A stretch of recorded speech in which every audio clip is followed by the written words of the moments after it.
When it comes to managing patients in critical care areas of the hospital, like an emergency department or responding to an internal emergency on the wards, doctors know that time matters. When we're talking about sepsis, we talk about the golden hour, the window to rapidly assess and start management of a patient before they deteriorate further.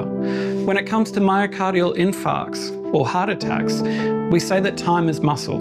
We know that we need to act, diagnose and manage these conditions rapidly to get the best patient outcomes. Often when we're diagnosing and managing patients, we need repeated blood tests as well. We might need to measure a trend over time, for example, for certain types of heart attacks.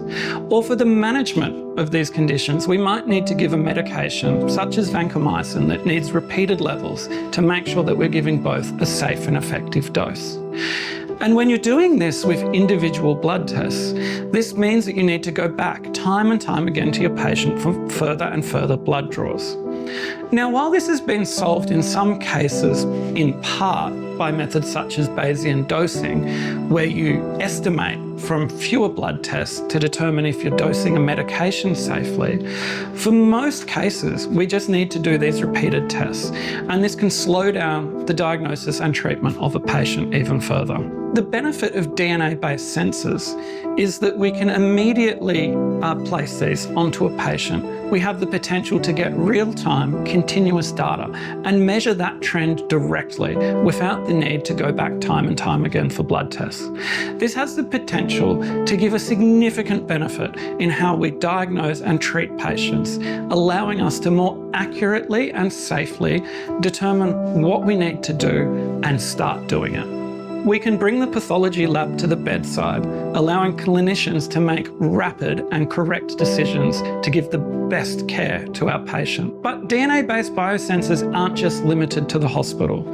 The potential goes far beyond the hospital. Ambulance and pre-hospital medicine, giving you the ability to instantly triage patients. Rural communities can use the technology as well. And this technology can be used not just in rural communities, but in the wider community. We can rapidly and correctly diagnose and start treatments of our patients with this technology, giving you better health outcome. Imagine the ability to avoid hospital admissions when you can rapidly run a pathology test in the back of an ambulance. Is huge for our healthcare system. Imagine the money that could be saved by avoiding unnecessary hospital presentations. By bringing diagnosis forward from hours to minutes, we have the potential to significantly improve patient outcomes.